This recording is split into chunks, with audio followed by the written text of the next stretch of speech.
Hey everyone, and welcome to Television for the Multiverse, the DC TV podcast from MailFuzz TV. I am Peter, and joining me, as always, is Connor.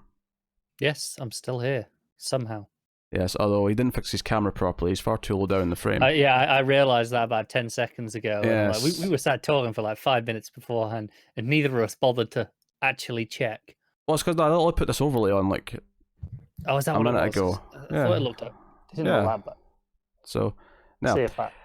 we talk about DC TV shows, the CW shows specifically. This week we've got a full slate of Supergirl, Batwoman, The Flash, and Arrow. It is the week before Crisis, so next week is going to be quite exciting.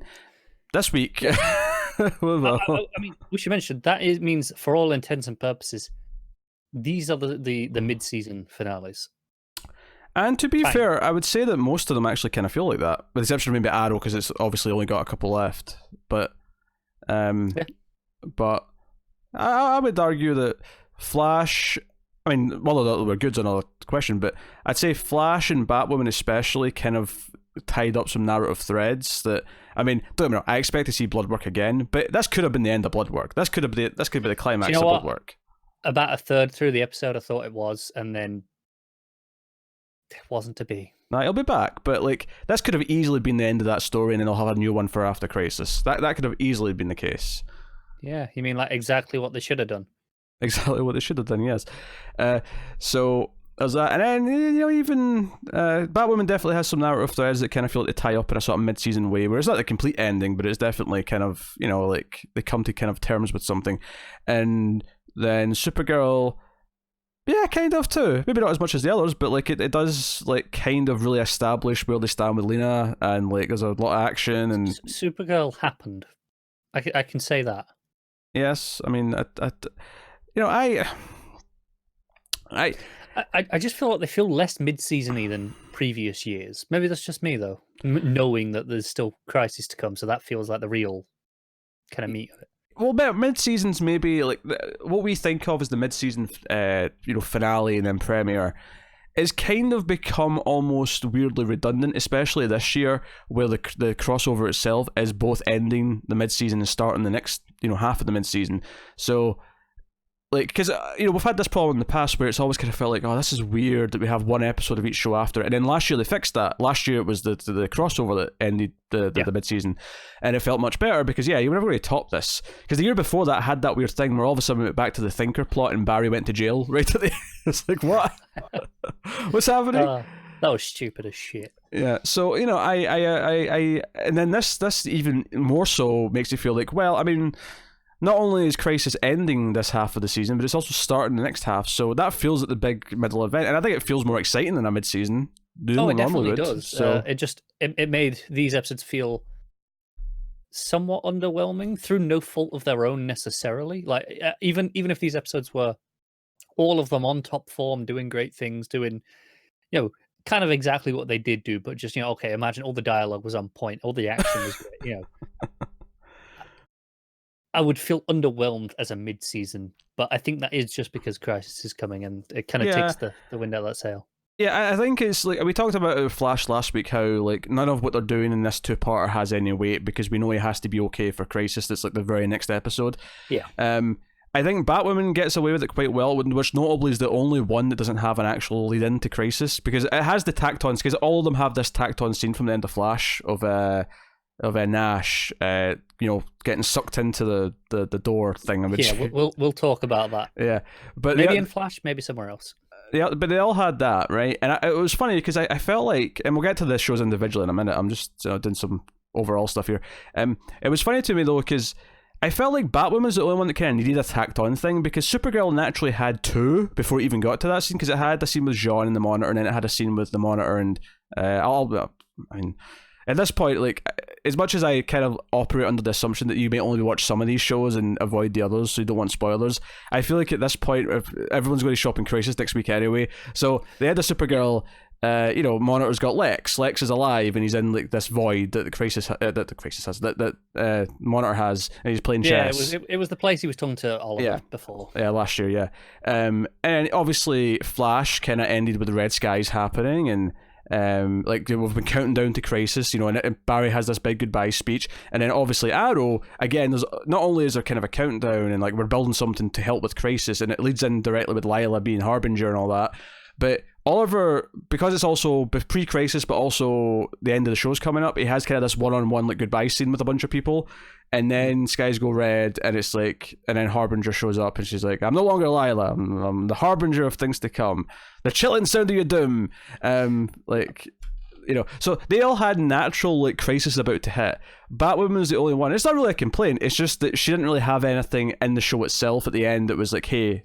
Could have done with just some red skies or something. Red skies would have been fine, yeah. Or maybe like a phone call saying, "Hey, we need some help." Hey, Kate, it's Kara. I know we just met, last year, but well, it wasn't even last year for Kate, was it? Because the season started before Elseworlds. Yeah, that timeline is confusing to me still. Yeah, because I suppose technically it's still a year for everyone else, which would mean that Kate's show started over a year ago, but after episode 4, there was like a time jump, so that everything's lined up again. Yeah, I think they said episode 4 was okay. Now we're up to where we were with last year's crossover. So then, what episode was this? Well, so presumably episode 4 had to take place right before the crossover because she was Batwoman in the crossover. So that presumably, so episode 4 happens, then crossover, then Elseworlds, and then the rest is stretched out over a whole year to match the other shows. Well, that or we're going to catch up to the next crossover over the rest of the season. Man, Batwoman's weird. It's only weird because of the weird timeline thing. Yeah. Normally it wouldn't matter at all. It is just. Maybe they'll actually just do like a 6-month time jump at some point, and it won't be exactly correct, but it'll be enough to just go, yeah, that's fine. Okay, they're in sync now. Maybe Crisis will just screw with things enough that. Yeah. That it'll just be like, yeah, sure, whatever. It works. Yeah, whatever. It's fine. They'll do this, but. So Crisis is next week, which is obviously what everyone's talking about, excited about. There was a big trailer went out, which I did watch. I probably shouldn't have because I didn't watch it. I didn't know there was a trailer. You see some faces. There'll be more coming. They're not surprises, but like it's footage of certain people that you won't have seen yet. Are you going to watch it just now? I am. I'll watch it quietly. I'll put you in the background. All right. Okay. Is it this 2-ish minute one? Yeah, that sounds about right. You get your first glimpse at Tom Welling. You get your first glimpse at. He was in the thumbnail because, of course, he was. Yeah, you get your first glimpse at Kevin Conroy. All the people we know are coming and have been in the news heavily. Yeah. It is going to show everyone, isn't it? Yeah. I wonder if there is any surprises left in terms of. I think there could be some surprises, some small ones. Maybe people from years ago in the shows themselves rather than like, from other things. But here's something I was thinking about the other day, though. You know how Ruth's Kingdom Come Earth 2 Superman? Yes. Is kind of representing Christopher Reeve because he was because Ruth was kind of like the replacement for him in the movies, and we can't have Reeve. It got me thinking. I'm like, is the John Williams Superman theme going to play at any point? Oh man, if they want that. Yeah, if they want a cheap pop, they'll get a cheap pop out of me if I hear those notes. Krypton did it in like its first episode, and we were like, "Yeah, screw it, this works." Yeah, if we get a dun dun dun dun dun at any point, I will. And if they're smart, they'll save it. They'll save it for a big moment before he does something heroic. I hope they save it for just Ruth Superman, not any of the others. Oh, if you get a lineup though, with them all lined up in costume. I mean, sure, that's successful as well, but I don't want them playing it for like Tom Welling on his own. Technically, Smallville did use it a few times, so it wouldn't actually be that ridiculous. I know, but what do you want Tom Welling to have? Every time he steps on the screen, somebody save me. No, I just pretend he's not there. I don't know. Oh dear. So okay, that looked pretty fun. Yes, lots of things happen. There were some interesting things about which worlds are being destroyed before it even starts. Okay. Yes. I mean, we'll probably not talk about that. I think people, if they're avoiding the trailer, don't want to know details. Maybe we'll have a little bit at the end, but we'll give you a proper warning that we are going to talk about that. So yeah, let's get into the shows. Let's talk about the shows this week. We got Supergirl first, season 5, episode 8. It's called The Wrath of Rama. It's a good start. Reminded me that this was a thing. They're going for the Wrath of Khan pun, though. I mean, I can at least appreciate the attempt. Oh yeah, it's true. Yeah. So this had kind of two big threats going on. We had Rama Khan, who's going to earthbend a volcano. He's going to earthbend a super volcano that's not went off since the Mesozoic era or whatever. I don't know. Bullshit time. Danny said. I don't know. I don't know my ancient time eras. How dare you? Well, you're supposed to be a goddamn expert in everything these shows say. Shut up. I can give you Jurassic, Cretaceous, and what's the other one? There's 3 dinosaur periods. What's the other one? I don't know. Jurassic, Cretaceous. I didn't say I was an expert. I didn't say I knew them then. Well, clearly I'll know 2 out of 3, but there's three dinosaur periods. I'll cut out Joe. I'm going to think about it after we're done recording. Just watch. Anyway, so he's going to raise a super volcano, which, as Brady points out, will be 10 times more cataclysmic than Pompeii. Because they keep referring to it as Pompeii 2, and he's like, no, 10,000 times bigger. It's going to, like, the entire Western Hemisphere is probably going to be destroyed. All I'm saying is, if your title for this episode isn't Pompeii 2 Electric Boogaloo, you're doing something wrong. Because you've got to top that now. I mean, I don't know. Pompeii 2... Something with fire. I'm sure you could get like more of a fire pun. The electric doesn't work. You need some sort of fiery brimstone, melting. Sure, if you could think of one better. The episode should have been Volcano 2. No, Tommy Lee Jones isn't in this one. So he's going to raise a super volcano, which is underneath National City, because he wants to ruin the world because he's pissed at Supergirl or something. I don't know. It's a climate change thing, and I forgot. Oh, that's a theme we're doing this season. Is humans are shit and we're killing the Earth. I think that's supposed to be his whole angle. Is that a theme this season? I don't remember that coming up that much before. It came up at least once or twice before, and it's been a thing, I'm sure. Okay. I don't think we talked about it. I don't remember talking about the climate change. Maybe we forgot to talk about it, but it's definitely been there. Okay. This show's been pretty forgettable. Let's be honest. It's very forgettable this season. And I know I've said a couple of times. This season was really kind of mixed not in terms of quality, just in terms of what its theme and message is for the season. Usually they have, okay, this is our thing this season. Yeah, which to its credit for at least this episode, it does actually give the characters like the problem itself. Okay, there's 2 things going on at one time, so we have to kind of like, Supergirl wants to stay and deal with the whole Lena situation, but she has to go and deal with the super volcano and Rama Khan because she's strong enough to fight him. So yeah. So they have this thing where there's 2 things going on, where the super volcano is happening, and meanwhile Lena is using Myriad and wants to launch it and take over everyone to make them better people, which is such an evil plan. Even though she constantly says, Supergirl like flies there first of all and tries to talk to her, and of course Supergirl thinks Lena's trying to kill her or considers killing her with the kryptonite cannons, even though it's just kind of automatic protocol thing that Lex had put in. It starts with just an ion cannon, and she's like, yeah, sure, let them fire, and then it switches to kryptonite, and she tries to override it immediately, and it just doesn't work. Yeah, and she's like, no, we can't, I don't want to kill her. But Kara is like, no, please, Lena, don't. Obviously they're not actually hearing each other. They're just kind of. She's got her hands up, surrendering. Yeah, saying to themselves. But then later on, she has like a hologram moment where she sort of beams in via hologram and like tries to like say, hey, I know you're mad at me. You're right to be mad at me, but this isn't you. You're a good person. Yada yada. And Lena's like, no, I'm good. I've always been good, and you've never understood. I'm doing this to make everything better. Here's my problem with the Lena thing is like, I feel like, under good writing, this should actually be something you can see both sides of, and you'd have a hard time picking a side.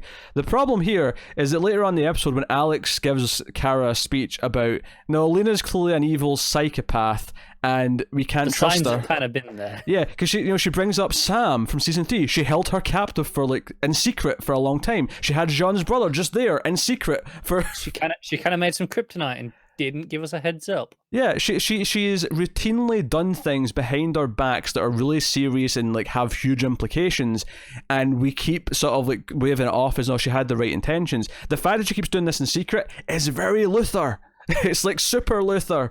Yeah, Honestly, one of the worst lines for me was after Lena loses. She says, "Oh, the good guys lose again," something like that. I'm like, what? Hey, no, actually, I'll give them props for that line, because at the end of the episode, when Lex, the Monitor says, "You can be the good guy," and he says, "No, I've always been the good guy." There's some thematic linkage there, so I'm going to give them credit for that. That feels like they wanted the thematic linkage without actually justifying Lena saying it, though. I mean, Lena has definitely seen herself as a good guy. She's absolutely convinced. But the problem is, it was laughably bad to have her say that, because we don't believe it at all. Oh, sure. I buy that she believes that she is. Yeah, but we don't believe it when Lex says it. No, we don't. But the problem is, Kara believes that she's still doing it for the right reasons. So we're supposed to be on Kara's side and believing that Lena is maybe in some way has the right idea. Do you know the sad part about this? I think this is probably one of the better episodes of the season, because it wasn't like completely tedious to get through. It was pretty action packed. Although some of the there's one visual effect later on where Supergirl throws Can into a tar pit and then freezes it and then punches it, and it looked absolutely atrocious. Like, see, when she punched it and all the bits of ice came up, it looked absolute garbage. I get why she punched it. Yeah, he's trapped under there. Yeah, just leave him. Yeah, okay, that wasn't just me then. Yeah, I just kind of rolled with it. I didn't really care, but like, yeah, if you're going to nitpick at it, yeah, why did you just not leave him trapped? It just bothered me when I was watching it. I was like, why? What benefit does that have? Surely that just makes it easy for him to get out. I mean, he kind of just phases out anyway because Earthbender shit. Leviathan, yes, yeah. So that's going on, and because deep in here though, there's the potential here for a good episode where all these themes come tying together. Because it's meant to be about, can people change? And we have this going on in multiple places. We have, can Mal, Jean's brother, can he be trusted to help? Because he has the power to actually fight back against what Lena's plan is. And ultimately, Alex, despite the fact that she's dead set against it, has to take a leap of faith and let him have his full power and unleash it so he can protect everyone. And he succeeds. So you've got him actually, turning over a new leaf, but you also have that tie into sort of Lena, but the murky thing that could be interesting there, I say could be, I'm not saying it is in the way they've written it, but it could be interesting, is that, like, it's actually, like, from Supergirl's perspective, it's not about her trying to change. She thinks she's always been good, and is convincing her to stay the same, but to Alex and to us, I think, no, she kind of needs to get better. She's clearly got a bit of a problem. She's constantly doing all this shit that's really shady, and has been for seasons. And it just, there's something in there that could have, like, come together, right? It doesn't, but you can see the pieces. Very much like two separate plots, though. And this, again, like I say, under some good writing, could have kind of tied together really neatly. It's just not quite there. I agree, this is one of the better episodes of the season. Yeah, I'm not saying good. Let me clarify that. Yeah, it's better, but it was a pretty low bar. It's been a very low bar. Like I don't. I mean, I can say some good things about this episode. There's no Jenny, annoying English prick. No, not Jenny. Kelly. Oh, you're talking about William. William, yeah, he's not there. That's nice. I remembered his name because I remembered it was the same as Oliver's son. Your trick worked. Yes. Kelly wasn't there either. That was nice. I mean, annoying little references, but do you know what? I forgot she existed entirely. Just she wasn't in existence until Alex said something about her. I went, oh yeah, she's a thing. Yeah. And you've got Andrea, who doesn't want the world to be destroyed, so does actually like come and try and warn them about the volcano, and kind of gets pulled back and teleports back. But like, even she's kind of turning over a new leaf, and kind of like where that goes from here, I don't know. Like, this is the problem. I don't care about Andrea. I don't care about anything about Andrea. So when she puts on like her VR lenses and she's like looking back at the first time she met, the boyfriend dude again, and she's like, we did it. We're finally free. We're finally free. And I don't care. You've done nothing to make me care about this plot. No, I mean, it's probably still fairly evil. I mean, I assume that the thing is here that, she's going to change, but Lena's not, ultimately. but it's her that we don't care about, and her not Doc Ock boyfriend, who we never cared about, and it's just hard to give a shit. Very difficult. So Can's basically done, and Stranger Things lady is now going to be the one kind of running the show in Leviathan for the time being, and we'll see how that goes. So I guess some of the others have different powers to him.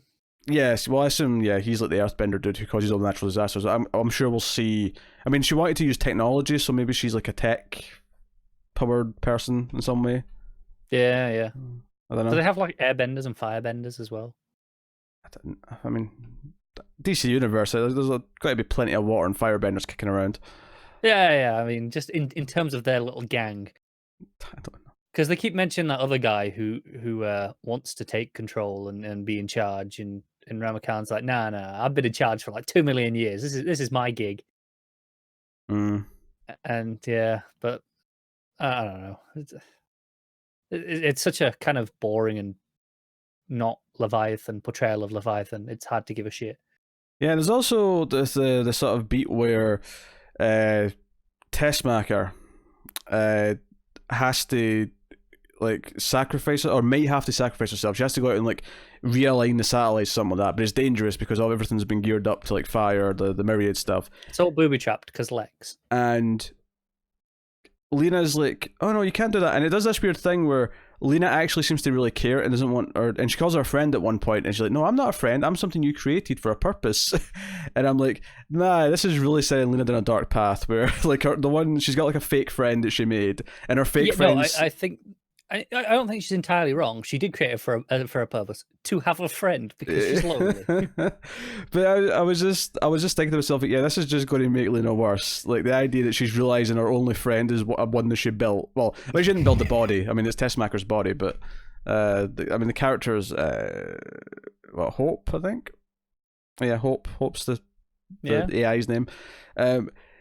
And, at the end, this really bugged me, actually, at the end. So FBI or whoever comes storming in, and they do this thing where Hope holds Lena at gunpoint and pretends that she's like, oh, it was me. I forced Lena to do everything. And they immediately arrest her and say, Lena, Miss Luthor, are you okay? And I'm like, you still take her in and question her before you look at the evidence.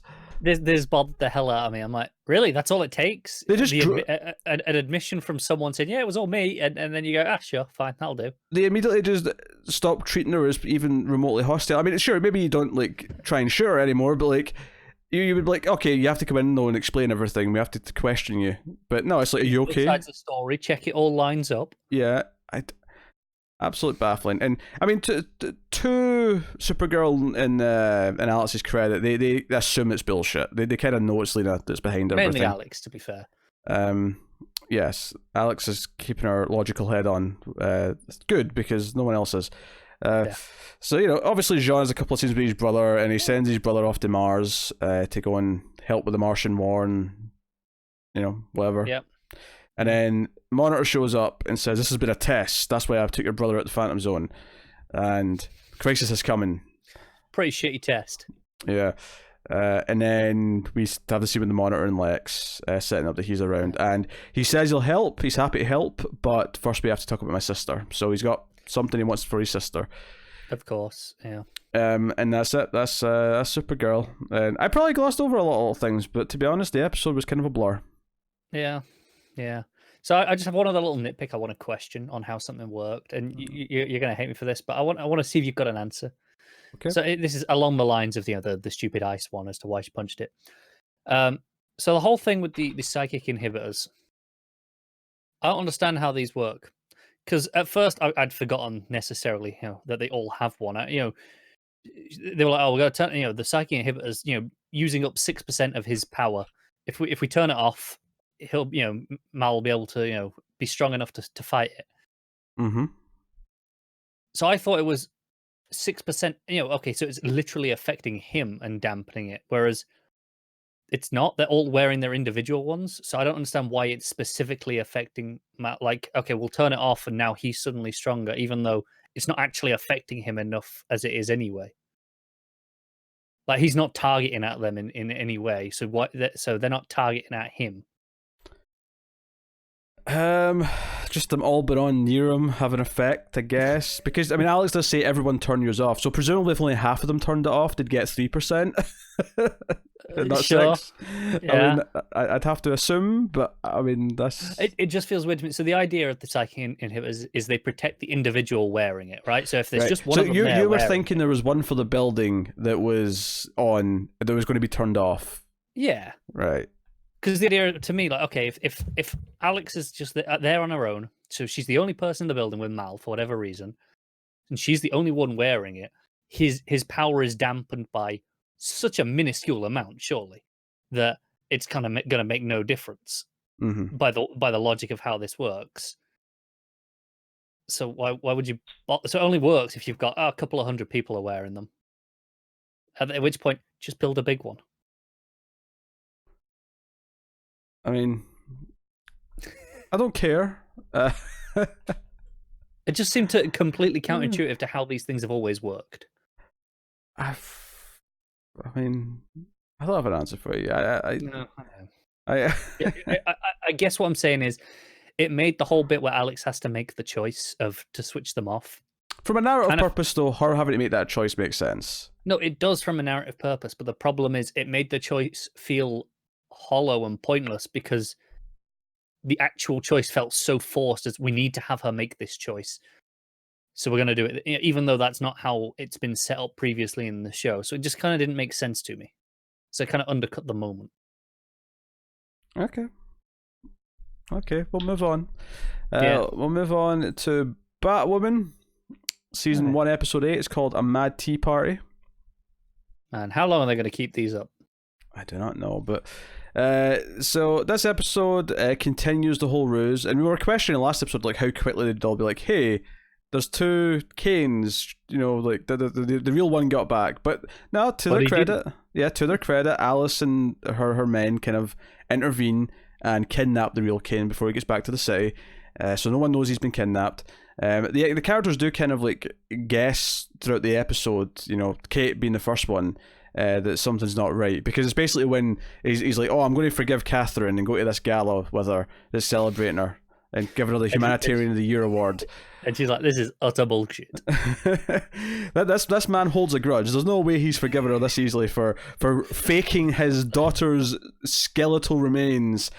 It's kind of like Jacob Kane's one thing. Yes. So she does a quick sort of test to confirm it.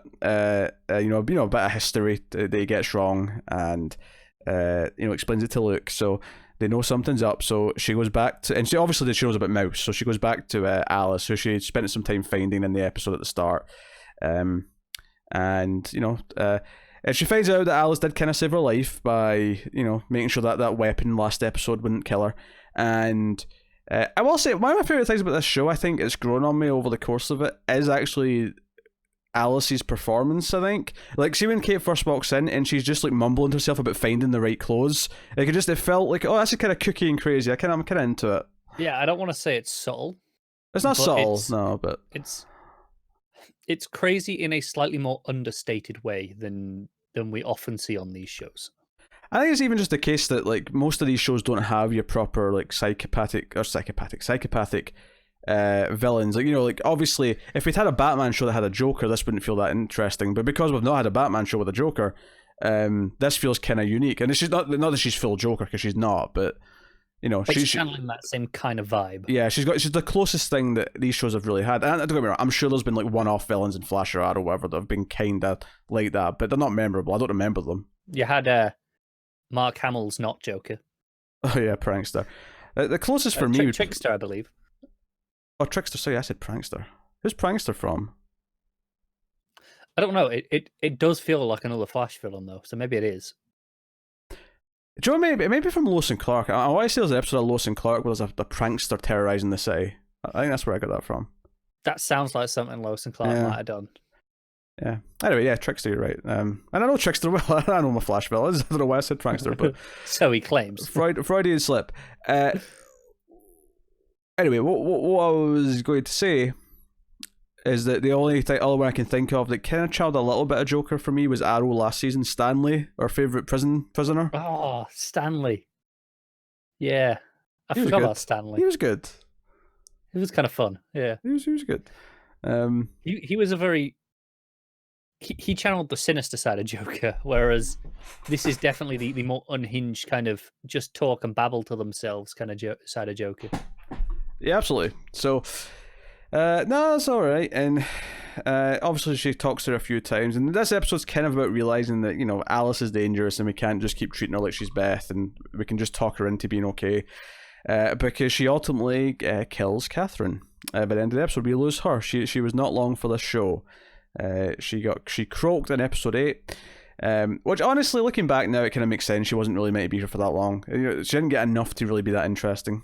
I was going to say I think to a fault in the sense that I don't give a shit that she died, and I feel like maybe we should have spent a little bit more time with it if we were going to have this have a bit more impact than it does. Yeah, it's probably the weakest thing about the episode is that I just don't give a shit about her. But at least on a structural, mechanical level, what it does for the characters and them sort of realizing now, like, you know, both Jacob and Kate are in agreement that no, we can't hold back. Like, you know, that's where we end the episode. It's him saying, you know, I'm going to have to put her down in case, like, yeah, I'm not going to stop you this time. Like, so, like, it kind of does the right thing in that sense. So Mary's all upset, of course, because she's also poisoned. They both get poisoned at this gala thing, and there's only one anecdote, which was noted was from Coriana, which is the island that we associate from Sophia, or Sophia's, I think they pronounced it last time. It was, yeah. From the Batwoman comics. So that's now 2 references to that arc. Yeah, and they talk about this being made from the Thorn. Yeah, which was a big thing again in the comic. Yeah, so again, yeah, it's all kind of going. Yeah, we're definitely doing that. Yeah, we're definitely doing that. I think Sophia and Coriana in the back half of the season, which is kind of cool because that stuff was pretty good. Yeah, this is a fine way to go on.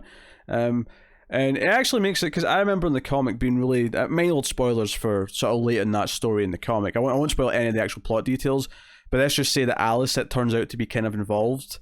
And I remember that being really disappointing in the comic because it was like, oh, we just brought her one villain back for this. But at least in the show, it's already establishing that she's involved in this before we even get to it. So it feels better. Yeah, because in that, it was kind of just, oh, hey, look, it's Alice again. Whereas this whole show has been kind of about Alice. So when she's involved in that, it's kind of like, yeah, of course she is. Yeah, as long as we get new villains in season 2, it's fine. And I don't even need Alice to be gone. Like, Alice can still stick around, like the persistent thing that she is, but there has to be other real threats that take up full plots. That you know, but for season 1, she can be the main villain the whole time. That's fine. Absolutely. I think it's kind of what we always expected from when the show was announced. That's absolutely fine. The problem in the comics is that, like, you know, Batwoman only really has the one big villain, and she got this new book, and it was like, you know, a couple of years since she'd had one. And it turned out all that new mythology that we're building just led to Alice again. And it was like, oh, okay. Because it was building like all this new stuff that could have been long-term, you know, villains for Batwoman that could have stuck around. And then, look, Alice again. I wonder if this means we're getting Knife as well. Oh, that would be assassin. Fun. Knife was a great fun character. Yeah. I just thought of that. So, you know, that's the whole thing. You know, as the party's going on, Batwoman's sort of fighting her way through the henchmen, but she didn't really get anywhere. That's kind of the point, is that she doesn't get there, and there's not those deaths she could have done anyway. But no, I felt like the fighting looked pretty good in this episode. It did. I thought it looked good as she was going up the stairs, sort of taking them on one at a time. Yeah, it looked alright. You know, otherwise we had scenes with Alice talking to Kane and him like genuinely trying to apologize for giving up, and you know, and her not really, you know, taken to it. But I mean, that was it. I mean, there was a couple of, you know, other things. There was a subplot. I mean, my least favorite part of the episode actually is definitely the Sophie and husband drama. I think the word you're looking for is bullshit. I mean, drama can be used in a derogatory way, and I am in this case. I just feel like drama, even in a derogatory sense, just not strong enough language for this. It's just so by the numbers.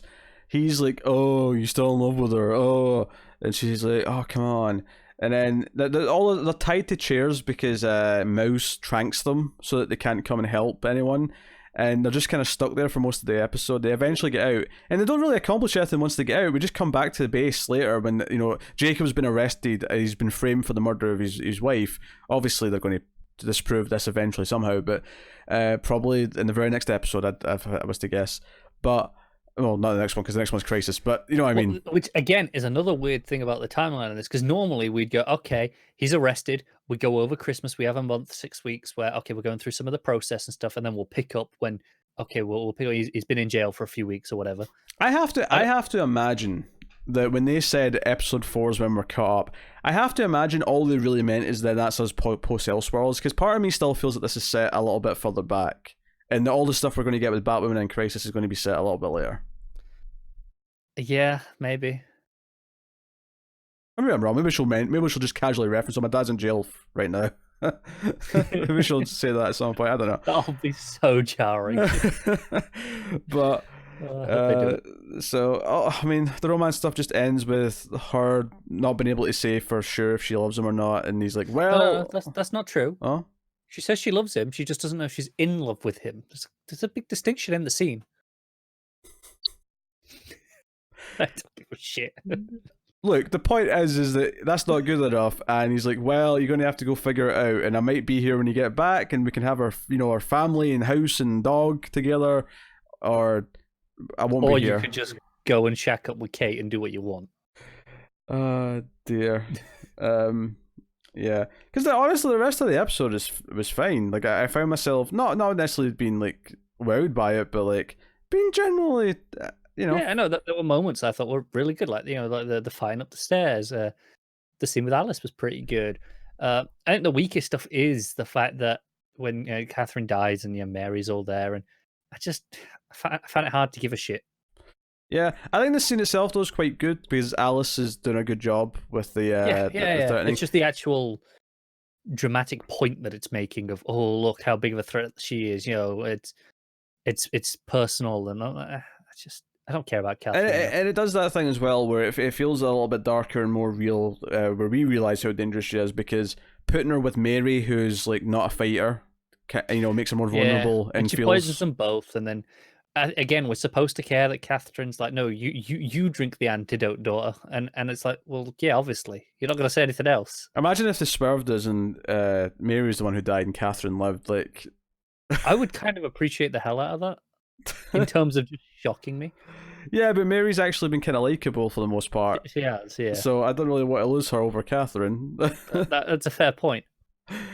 But, I mean, obviously she's not exactly a barrel of laughs in this episode. This episode she's either, crying or angry at Kate. But, I mean, she has the potential, she's likeable and...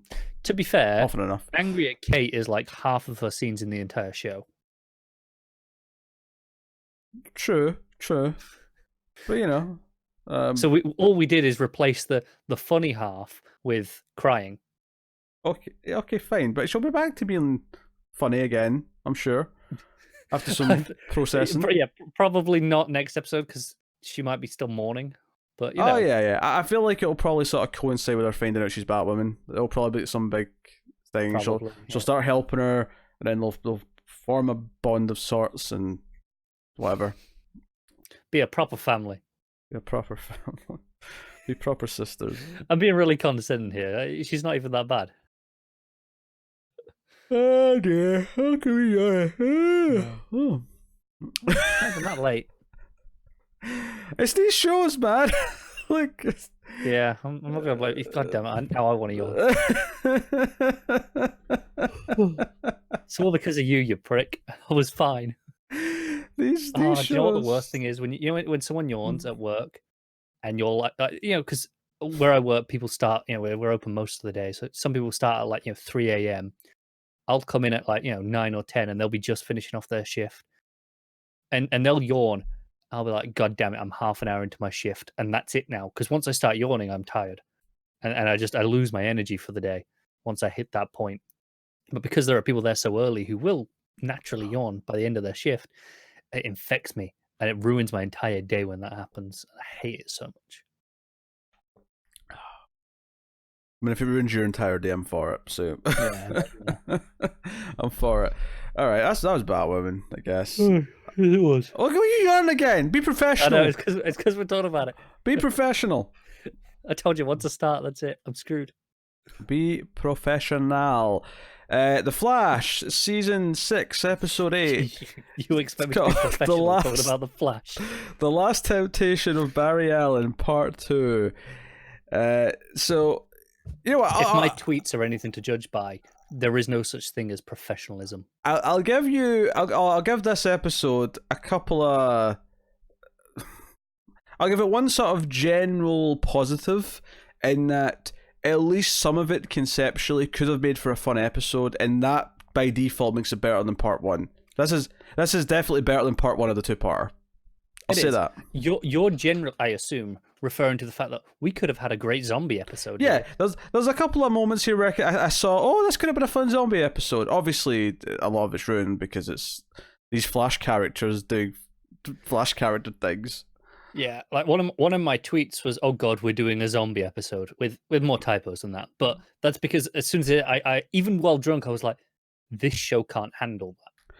Because the stuff with Cecile, what wasn't particularly good, but I actually thought there was a nice concept there of like, oh, she can sense all this fear, and it's actually, but because I think. Camilla calls her a zombie detector. I'm like, oh, there's something to that as an idea to like navigate through the site. The problem with it though is that all they navigate is to get out of the building, and by the time they get out of the building, the problem's over. So it didn't accomplish anything. It doesn't, and it also feels like every time she detects a zombie, they can just see them anyway. They're like right there. Conceptually, there was something there, and then the other problem I had was that by the time I watched these in order of airing, right? And by the time I watched Flash, I'd already seen the scene with Nash that comes at the end twice. So I start this episode and he's down in that tunnel, and I'm like, oh wait, so I think this is before. Maybe that scene's going to happen at the end still, like it did with the others. And sure enough, basically the zombies attacking him is just basically to justify why he's just down there both at the start and the end of the episode. Like why it takes him that long. It's just a delay tactic. Yeah, honestly, I feel like it was a weird choice putting that scene at the end of the other episodes. I know they like doing this. They did it last year with the destroyed Earth tag. Just do a scene that's just for that. Just don't do the scene that's the end of Flash. Do a scene... No, I agree. That was the problem. Is that it actually because I watched Flash first, weirdly enough. Because of I do my drunk watchings before I do my other ones, generally speaking. Mm-hmm. So I hadn't seen it already, and I got to that scene. I was like, okay, that made sense here. And then I put Arrow on after, and I got to the end of Arrow, and it started playing. I went, wait a second, what? And I was like, why is it? Like I said earlier, it felt especially weird at the end of Supergirl that had 2 scenes both leading into Crisis on its own. It felt really weird. Because when I first watched it, I didn't question it, because I'm not saying it's great or anything. I'm just like, it felt like the end of Flash going, oh, hey, here's Nash's thing that he's doing to do with Crisis, and that's fine. I will say, I do like that 3 out of the 4 did have natural Crisis setup stuff at the end. Because, again, that's kind of an evolution, because in past crossovers, last year was better, but before that, it was very much like, just crossovers out of nowhere. There was no build-up to them, kind of thing. I guess you could maybe count the fact that Barry and Iris were getting married as kind of build-up, but even then, it wasn't really that we're building up to a crossover. And, obviously, we spent about this all season. Arrow has been all build-up. Yeah. Flash has kind of had it on the mind for most of the season. It's not really done much with it, but it's kind of been there the whole time. It's been looming in the background, yeah. Yeah. Batwoman, I don't think we ever really expected, because it was it's got to establish itself before it worries about a crossover. Yeah, and Supergirl's had less than the other 2, but did have some things. Obviously, it was relevant to a couple of plots. Yeah. Note down the last episode of Legends we had, the finale of last season, did have the Monitor eating popcorn randomly in the crowd shot. So Monitor was in the episode of Legends before the crossover for that show was the last finale, and he was there eating popcorn. So just They released a trailer for Legends as well, by the way, for the not for the Crisis, but just the season in general, and looks fun. I'm down. I didn't watch it. I probably won't watch the trailer. I'll just. I didn't mean to. It started playing as I scrolled Twitter. I was like, oh, what's this? And then it was like 20 seconds in that I realized, oh, this is a full trailer. Well, I'm already 20 seconds in. Yes. So Blood work is terrible. There's like scenes of him out in the streets, like, and Joe's there, like, trying to shoot him, and he's like monologuing, and he's absolutely awful. He's got what Cisco's calling Dark Flash with him. Yeah, that's something that I want to talk about, because as I mentioned to you during the week. So at the end of the last episode, we said, Bloodwork's infected him, so he's not really Barry, he's just Bloodwork inside. And then there was a lot of headlines during the week that were saying this was Negative Flash, and it all seemed to have been confirmed by showrunners and stuff that this is Negative Flash that we're doing here. All you did was confuse me, because this episode did nothing with that. It never even implied that it was anything other than Bloodwork. So right, which is what I was going to say is now I'm confused as to why they were all saying this, like they'd verified it and said, this is Negative Flash that we're doing, when it really doesn't seem to be. No, not at all. And if this is supposed to be their take on Negative Flash, like in general, then squandered. Yep, but he's monologuing, he's terrible. Not even in a funny way. We have, like, basically throughout the episode, the characters are like, Iris is convinced she can kind of like talk to Barry and talk some reason to him, but he ends up like nearly killing her and being really scary. Cisco's the pessimist who thinks, no, it's not possible. I've built a ray gun thing that will suck all the blood work out of Bloodwork. He's got a Babel system going on. Yeah, it's the Babel system, yes. Which, I mean, it's a nice name, callback to Tower of Babel. Yeah, and I appreciate that the Flash writers remembered they did do it once before with the suit itself, and then he was like, yeah, this is better than that. I've done a new one. Yeah, it's a more advanced thing in case the Flash ever went dark. Yeah, so that's fine and whatever. And basically, like, apparently Barry from within side is secretly communicating a plan to them where they're going to use what's her face, the new character, Allegra, to blast their UV light with the Bloodwork thing to send out an antidote to everyone in the city to cure everyone. So that's the thing that happens. And we find out, when Barry like did the mental handshake with Bloodwork, with the everything that was happening in his head. Apparently, he did this intentionally, so he'd also have access to Bloodwork's mind and could use it against him, and that's how he was able to do all this. Because Bloodwork himself is actually the one who says some of the lines that Iris and Cisco kind of notice and go, "Hey, we can decode that." Just don't shake his hand, Barry. Yeah, this shit was shit. I have some tweets that I don't understand. I understand what I've written. I just don't understand the context. So one just says, "Oh look, the purple beam didn't work. What a surprise!" Oh, that was Cisco's thing that he fired at Bloodwork. Okay. He tried and failed. Yeah, and I that was the thing they were building all episodes. So it was supposed to be like a big deal, right? Mm-hmm. Yeah. Okay. And the other one, I guess there was a plan. It was like 10-15 minutes maybe, but yeah. All right, sure. The other one, I guess there was a plan that someone had called the Reckoning, probably Bloodwork. Yes. Because I just thought it was a shittier version of Arrow's undertaking. It was the Reckoning, which he kept maintaining was for to make everything better.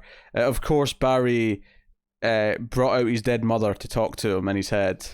To as you do. As you do. Frost is having a weird thing, but she gives up, and then she wishes to Caitlin, and Caitlin's like, no, your powers will actually help fix this. So she wishes back to Frost and whatever. But ultimately, at the end, though, she switches back to Caitlin because she feels that Caitlin should be with everyone for Crisis because, Barry's maybe going to die. So yeah, it's not like we could use some Frost powers during Crisis. So they're all together in the room, and time's, ticking down, and Barry's giving this speech, and Iris is saying how when he was trapped in the Speed Force or whatever it was, she'd have was it Cisco? Vibing her to their first kiss, the one that get erased with the tidal wave. Yeah, the waterfront. Yeah, from season 1, which I thought was okay, cool. You references to season 1. You try to get the nostalgia going. All right, okay. I understand why you're doing that. I don't think the show's plots have ever been good enough to actually be that memorable that anything would actually give us nostalgia outside of a couple of key things. Like if we get evil Jay Garrick back, Hunter Zolomon, if we get him back monologuing, I'll accept that. Or Cicada. Yeah. I'll get nostalgia for Cicada.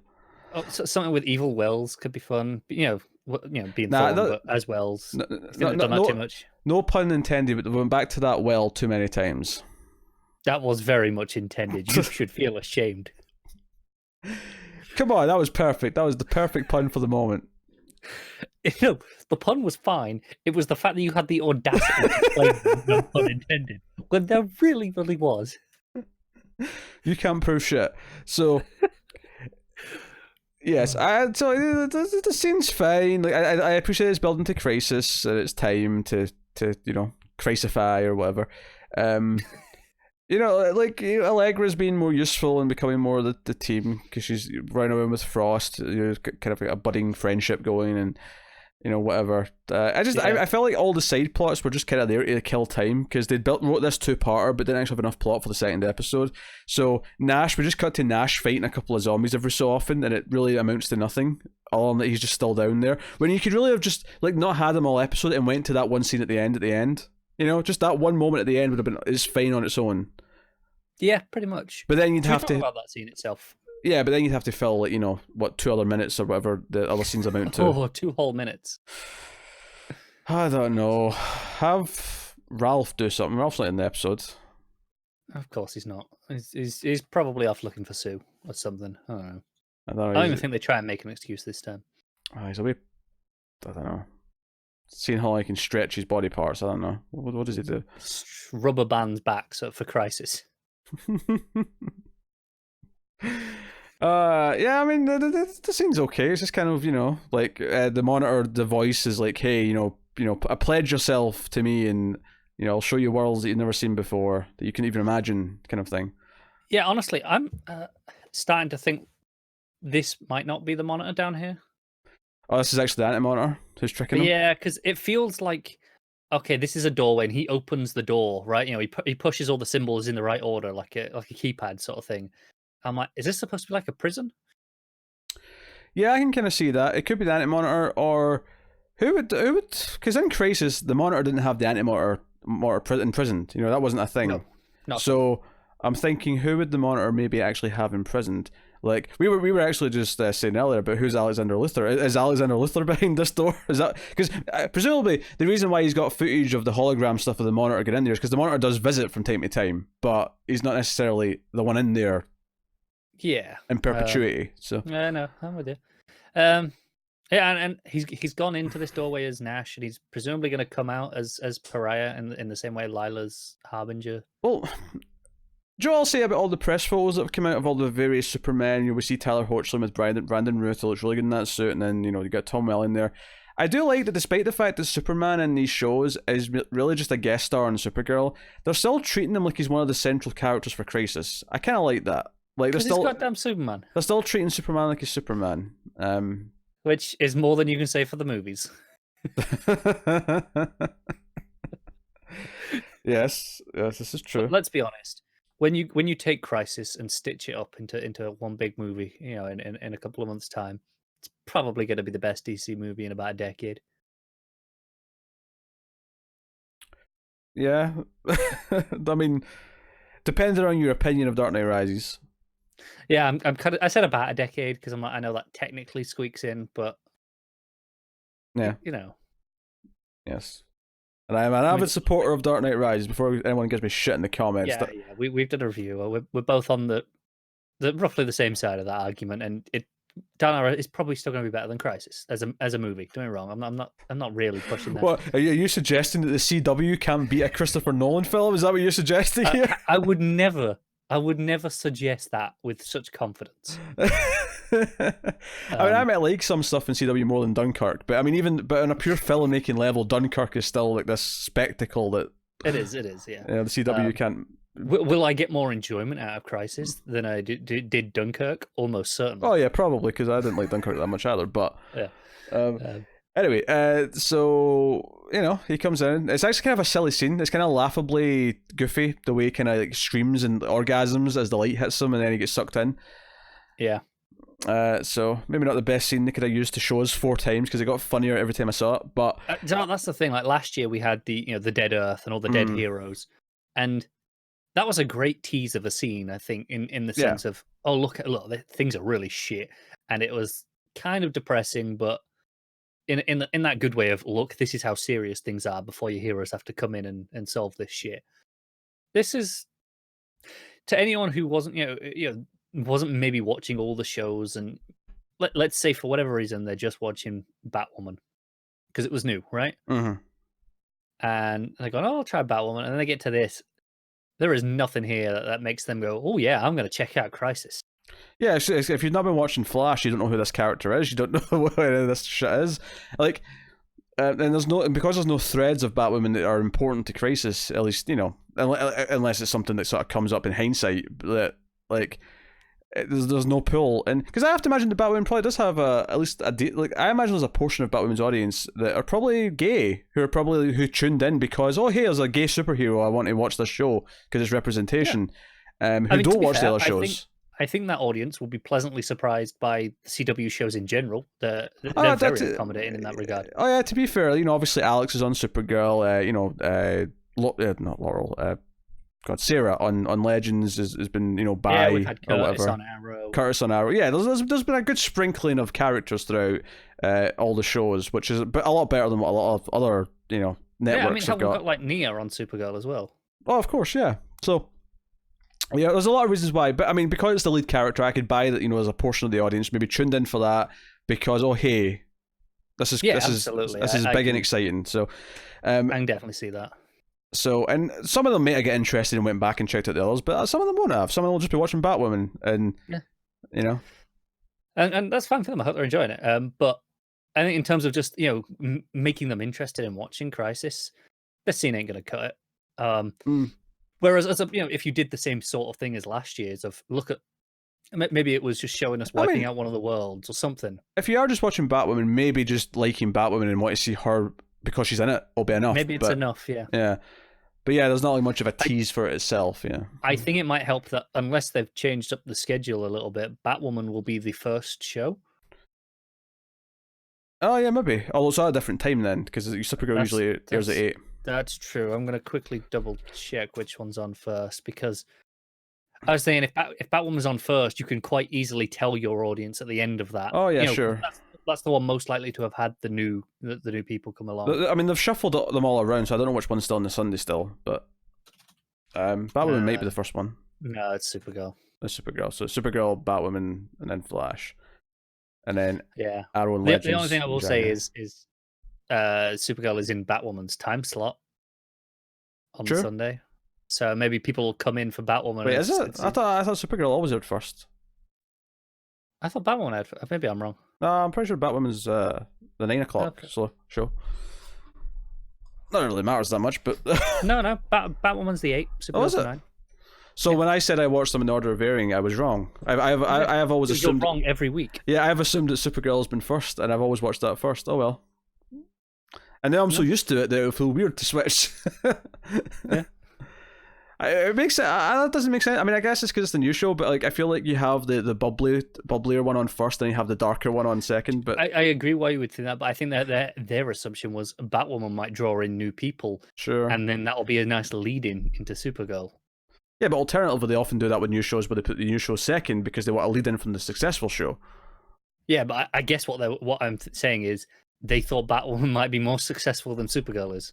Well, that's probably just because the Bat's in the title and Batman's really popular. Anyway, yeah, exactly. let's talk about Arrow. Let's talk about Arrow. I suppose we should, shouldn't we? Season 8, episode 7 is called Purgatory. They're on Leanne Yu. And, you know, credit where credit is due, Oliver does bring up the fact that it was technically blown up the last time we were here, so it shouldn't look this lush. He was like, what the hell's going on? But, you know, apparently this island's got crisis energy coming from it, which is actually really funny because, you know, him trapped on an island on his own, it's hard not to, as a fan of Lost, not think about Lost and joke about it. But them saying there's an energy here makes me think more of Lost. It really makes me think that this is like kind of like the island from Lost. But it brings back dead people. And I want to, obviously they actually explain who he is because they assume people would have forgotten. But did you recognize this fire guy? I actually did. Yeah, I didn't. Because of the sad bastard. No, he popped up and I went, well, I'm assuming this was a guy that was on the island back in like season 1 or 2, but like I don't remember his face at all. I genuinely did, believe it or not. I do not, but they're there. Out of nowhere, Dinah can fly a plane. What? Shenanigans. What do you want me to say? Because the monitors, like, snapped his fingers, and the kids, the adult kids, and obviously Oliver and Laura woke up there. So everyone's here, and then Lila says, Renee and Dinah and Roy are coming in with a plane. They've got plutonium for so they're flying with plutonium. And I love how it just cuts to the plane, and Renee's like, oh, of course Dinah can fly a plane. I'm like, what do you mean of course? What do you mean of course? What gave that away? I think the clue is in the name, frankly. Black Canary. Canaries fly, don't they? Piss off. Piss off. Honestly, I think that is better logic than you will get from this show as to why. That is such a random, pretty, trained skill for someone to have, to just pull out your ass like this after seasons of knowing the character. That's like Renee says, of course she can fly a plane. Why wouldn't she? That'd be like me just randomly dropping now after years of watching television in the multiverse. Like, oh yeah, by the way, I speak fluent Japanese. Like, no. I mean, here's the thing though. Yeah. She's never needed to fly a plane before. It's never come up. It's bullshit. It's bullshit. That's the sort of thing. That is like, if you can fly a plane, that is one of the first most interesting things you can tell a person. So you always do it. You always bring it up. Oh yeah, and I feel like when you're auditioning to be part of the Green Arrow team, it's a skill that may be useful. Yeah. But by the way, I can fly a plane if we ever need that. Yeah, I've got a pilot's license. That may be useful. I don't know. Well, let's be fair. She never says she has a pilot's license. She says she can fly a plane. Doesn't say she's licensed to. I'm presuming. And if she doesn't, then fair enough. But she would have at one point had a license, or maybe she failed the test. But she only just failed it, so she can fly a plane. She's done some lessons. Yeah, she had some lessons. She never learned how to land. I think that's pretty apparent. Yes, out of nowhere, a rocket launcher. Yes, she skipped the missile dodging lesson. Yes, takes out the wing in the crash, and it's like, oh shit, we have to go find them and find the plutonium. So they definitely find that plutonium. Yeah, so they split up. Oliver and Laurel go after the plutonium. The others go after the survivors, and we get a random convenient reason to give Roy the one-armed look. Which is a thing in the comics. Like this is something that made me sort of chuckle, because I went, oh, he's going to lose the arm because one-armed Roy. But this is so random. Oh, the plane exploded and some debris landed on it. Replace it with the robot arm. Oh, he needs to have this in Crisis. They have to give him the robot arm in Crisis. He needs the robot arm, right? Maybe Kingdom Come Bruce Wayne, maybe he'll have some like tech in his Batcave. Yeah, or something. Yeah, that'd be cool. Yeah. So I don't know, but anyway. So they find him. There's a whole debate about whether or not they should amputate. Connor's like, hey, I don't think we're going to get that thing off of him. Like, amputation, because there's like the bad guys are coming, closing in, so they're going to be in danger soon. There's also a fuse. Diggle's having none of it. There's a spark about to go off in the fuel that's like quite near them. Of course there is. So one ticking time bomb wasn't enough. Yeah, we've got 2 ticking time bombs, so they have to cut off his arm. And Roy's like, no, do it. I'll make the choice. Do it. So they cut off his arm. And we have the whole thing where like everyone goes to fight, and it kind of shows how many heroes we have just on Arrow now, where they all step out of the forest, because like we meet what's his name, the Yao Fei, from the first season, the guy who trained them, Shadow's dad. Yeah, we got Shadow mentions in this episode. I'm not gonna lie, I drunk when that happened. It is, because he's like, oh, I'm sorry I couldn't save Shadow. A bit late for that. And they just go looking for the bad guys, and they don't find them, and then they go look, and they get in a net, and there's a whole thing there about, oh, you weren't patient enough, Oliver. Just wait for the sun, and you can burn the net with his knife. Classic Yao Fei. Yeah, but everyone sort of gears up and goes to fight off, because they have to finish the device. William, Lila, and now one-armed Roy are staying back to finish the device in this bunker, which the Monitor wants them to build. And Lila believes that the Monitor is the good guy, and Oliver's kind of come around to that line of thinking. And the rest of them go to fight the bad guys to hold them off, and we get this line-up shot of, Oliver, Mia, Connor, Diggle, Renee, Dinah, Laurel, and most of them are in costume, notably except Connor, who doesn't have a costume. He's just kind of in his jacket. But everyone else is in costume. Do you know what I was really noticing this episode, in terms of costumes? Diggle's Spartan outfit, the green laser stuff. Yeah, they're really playing up that green angle with him now. For I noticed that when he stepped out of the forest, but it was when he was like we were doing the fight scenes and we were doing like one of the oneers where his laser sight of the gun kept sort of like darting around. Yeah, it's not just on the gun though. He's got it inside his helmet, so there's a green glow around his eye. No, that's what I said. When he came out of the forest, I noticed it in his helmet, but but later on, it was when he was going around it. They were kind of like making a sort of like themed thing where it was on multiple parts of him. Yeah, it was just making me go, "Hey, look at these Green Lantern digs we're gonna get in." You know what? That's something they haven't leaked, but I feel like it's going to happen. Yeah, we're getting him as John Stewart next episode. I'm pretty sure we called that last year. We did because that was the there was a joke. There was a joke from Earth 90, whatever it was, Flash, TV Flash, 90s Flash, where he said, "What happened to your ring, John?" And we immediately said, "Next year he's going to wear the outfit. Next year he's going to be a Green Lantern," which would be kind of a big deal because we've had no Green Lanterns in this universe at all. It will be a huge deal, and I think they're going to do it. And I genuinely do. And given that we're going to get Stargirl, which is heavily rumored, yes, and given that that's going to be on CW and be connected to the CW shows, Jeff Johns is developing a Green Lantern show for HBO Max right now. So is it out of the realm of possibility that whatever they do with at least the design of his Green Lantern outfit will actually be kind of the early kind of like design that they're thinking about for that show? It might change because these things happen, and especially when you're in another show, you've got that license to do that. It's very early on, but like it wouldn't surprise me if Johns, since he's got Stargirl in there, if he's maybe also said, "Hey, we're going to do this with Green Lantern, so I'll somehow make sense of the fact that Diggle is Green Lantern John Stewart later on." Once upon a time, that would have worried me. But I generally think their costume designs over the last few years have been pretty solid.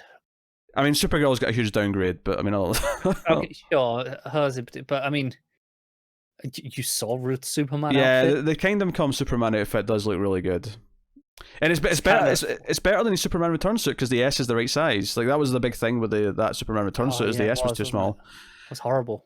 He looks good in that suit, and the cape tucks in at the collar like it should. None of that shitty shoulder pad thing. He just looks so good as Superman. Which Supergirls used to do. Anyway. Yeah, I know. So the fight, they realize this needs DNA to activate. It won't just work on its own. Oliver, you best get back. So the thing is, Oliver doesn't work.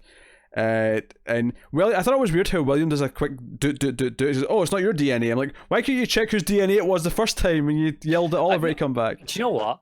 I can appreciate the just general assumption that of course it's Oliver. Yeah, but it was Lila, and they're like, "Wait, why is Lila important?" And obviously we're sitting here going, "She's Harbinger," which I never clocked until you told me like a week or two ago. But still, I mean, you'd have found out now anyway. Yeah, admittedly, what's funny is I'd already started reading Crisis, right? Literally, the issue I read after we had that conversation, they called her Lila in the book, like, and I'm like, oh. I'm pretty sure they were calling her that before, and you just never put two and two together. Probably, yeah, probably. So it's Lila. She touches it. I gotta go. All the ghosts disappear. A portal opens. She's like, I've got to go. And she pops back up at the end in a costume of sorts. It's not got the head thing though. It's not. Which I'm disappointed in. No, she's kind of in a blue one piece suit. Yeah, that looks fine. But she shows up and it's time for Crisis. The skies go red. Like I said earlier, Oliver has like a one-on-one. Well, he's got a one-on-two for Renee and Dinah. They get a pairing, but he has a big one-on-one with Diggle. He's been there for the start. They hug. Obviously ends with Mia out of the grave of his father. Has a big one-on-one with William, which was a nice little kind of sequel almost to that scene that was really good from before. Yeah. The music kind of came back in, and it kind of was nice. And Oliver's like, "Hey, Diggle, when and if I die, like, tell Felicity not to keep them apart. They should grow up together. This was stupid. Like let them have that childhood together." Wise move, I think. And we've already established that they can change things because they've already altered so much. And Roy's lost an arm. On that point, you did remind me of one of my things that I hated and I'm concerned about. Oh, go on. Oliver's like, "Hey, get them back to 2040. Oh, sure. And I did see someone say, I haven't verified this myself, but someone said that they've already confirmed that the Canaries and Green Arrow show will be taking place in 2040. Oh, that's a bit weird. Really tanked my enthusiasm for that because... Wait, so we're going to have old... Yeah. Actually, hold on. What if Dinah and Laurel just go with them to 2040? I mean, that's better. Maybe that's why the backdoor pilot's the next episode after Crisis, is because they end up going with them and get stuck there, and it's like, okay, we're here now too. That's better, but I mean, Better. I don't know. It still just ruined a lot of my enthusiasm. I mean, I think it's fine because I assume it's going to be a different 2040 because Crisis has changed so much. Like, they've already changed shit. Yeah, like they've already changed stuff. So maybe, maybe they'll have Renee's daughter back. Maybe she won't be dead now. Oh, I hope so. Kind of thing. So they could do a bunch of stuff like that if they want to. Yeah, hopefully it'll be different. Because obviously, they're developing a new show, they'll want to do some things differently. That's not just that shitty future we had that we didn't like for 2 seasons. And I assume that's why they want to do it in 2040 and not just continue on here. They want it to feel fresh and different from Arrow, and not just Arrow season 9, like we were kind of saying. And maybe they'll do some proper cyberpunk-esque stuff. Maybe it'll have a different feel to it. I just trust them a lot less to pull that off than I do just doing it here and now. Arrow 2 in present day, yeah. Which, don't get me wrong, it wasn't the most exciting thing, but at least this will make sense why they... Yeah. But it'll make sense why they don't just call in, like, Diggle or go see Felicity every so often, because, they're in the future now, so... It does. But also them being in the present, interacting with these people in this time and not having all of the extra technobabble that we get even on top of this show, because it's the future, has been much, much better. It has been much better, but I think that is a fault of having to squeeze all that future stuff into a few short scenes every episode, as opposed to actually devoting... Like, it might well be. I feel like not having to fit it into the flash forwards is going to be a big difference. All I pray is, please don't be so desaturated for the whole show. Nah, because that's a flash forward thing. That's a differentiation. It's such a horrible look, and I know it's for differentiation in this, but I hope they don't go, well, we established that's what it looks like, so we're going to roll with it. I'm hopeful. I'm hopeful it'll do its own thing because it's a new show, and obviously it'll connect to the plot of stuff. But I think it'll do its own.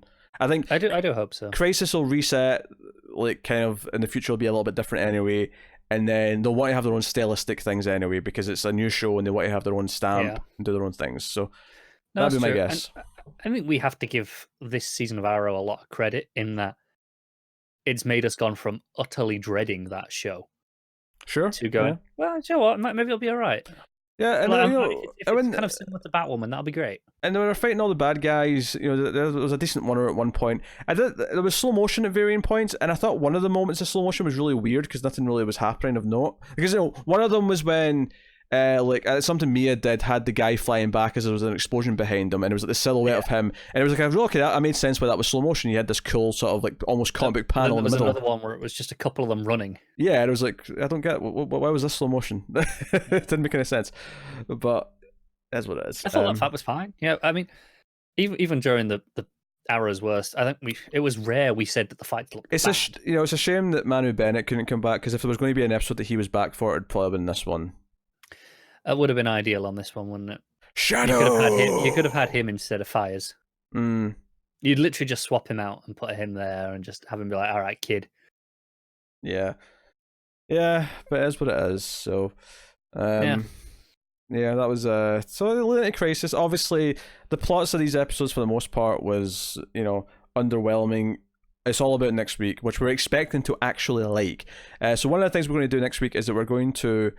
try and get to it a little bit quicker in the week, try and record on the Wednesday, and try and have it up as quickly as we can. But we'll see how it shapes out. But that is the plan next week. It is. So, I mean, they're airing Sunday, Monday, Tuesday nights. So we should be recording Wednesday evening. Hopefully go up Wednesday night, Thursday morning.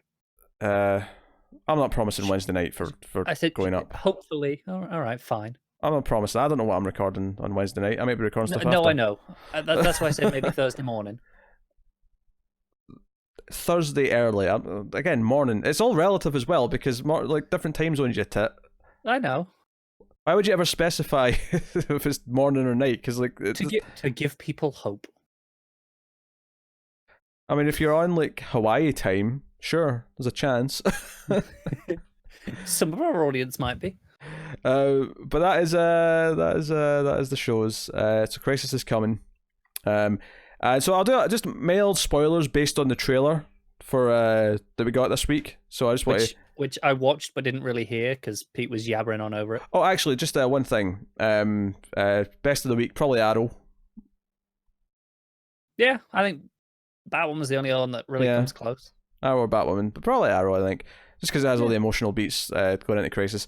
And because it's been spending all season doing it, and we actually think he's going to die, or at least become Spectre, it has more weight than Flash. It doesn't feel cheap, does it? Yeah. So anyway, Arrow wins. But anyway, so the one thing that stuck out to me in the trailer is that it sounds like Earth 38's dying, and it sounds like they're evacuating Earth 38, which leads us to the conclusion that we kind of were guessing a long time ago, that they are going to merge the Earths with Supergirl's Earth, and she'll be on the same Earth after Crisis. Yeah, because one of the big things is you see Argo City get wiped out, which kind of feels like a big deal. That's like the last bit of Krypton, right? It really makes just her, Clark and young John that we'll have as a baby, and I presume there'll be some Phantom Zone people still around, but like it means that out of the good characters, like the rest are all dead. We can't just go back to Argo anytime we want now. Yeah, I'll have a big deal. It was interesting that the old man Bruce did recognize Kate and vice versa. Yeah, I was thinking that. That basically to me says that we can never have Bruce on Batwoman because it has to be Kevin Conroy, like a younger version of Kevin Conroy, since they recognize each other. Yeah. Because you could have done it where it's visually he looks different to the Bruce that she has, so she doesn't recognize him immediately. Yeah, I mean, if they want to tell me that he's just older, for, his Earth's ahead in time, because that is a thing. No, I'm assuming it is. Like that's not what I mean here when I say this. I just mean that you're establishing that her Batman looks like Kevin Conroy. I'm assuming this is an older version of the Batman that she knows. Yeah. But I mean, it's Kevin Conroy. Yeah, but we could just cast someone who looks reasonably kind of in the ballpark, and I think most of us will buy it for the sake of having Batman on the show. In the same way that they've got Superman on the other one. I think we'll just go, sure, whatever. The smart thing would have been to have her not recognize him and just say that that's much like some of the other Supermans, he looks different to her Batman. And Supermans. You're going with Supermans. Yeah, Supermans. I think you mean Supermen, but sure, whatever. No, Supermans. In this context, Supermans is perfectly fine. And you can shut your ginger face. It's just wrong and you know it. No, that's fine. Superman's. So that is us though. We shan't dwell on it too much because next week is Crisis, and we were very pleasantly surprised with how good Elseworlds was last year. So hopefully this can do a similar switcheroo. The only problem is it has set expectations this year that we didn't have before. I mean, if it matches last year, I'll be happy. If it exceeds it, then even better. Yeah, happy days. So. And it is 5 parts instead of 3. Hopefully they've really, thought this out. And yeah, it's interesting because it is 3 and then the remaining 2 as well, though. So it is kind of going to feel like maybe it will feel like it's kind of like Elseworlds in terms of length, and then a bit more after, or maybe I don't know how it'll feel like in that regard. Yeah, but we'll find out. So let us know what you thought of this week's episodes in the comments below. They can subscribe, all the usual things, ding the bell on YouTube to make sure you get the notifications. All those things do help us, as does rating the audio podcast on Apple Podcasts.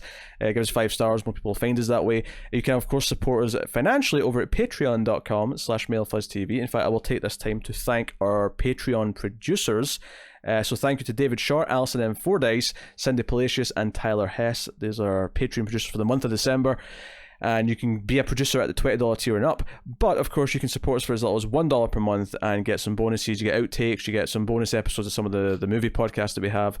And then you get voting rates and all things at the higher tiers. And then, of course, up to the producer tier and so on. So go and have a look and see if you're interested in any of that.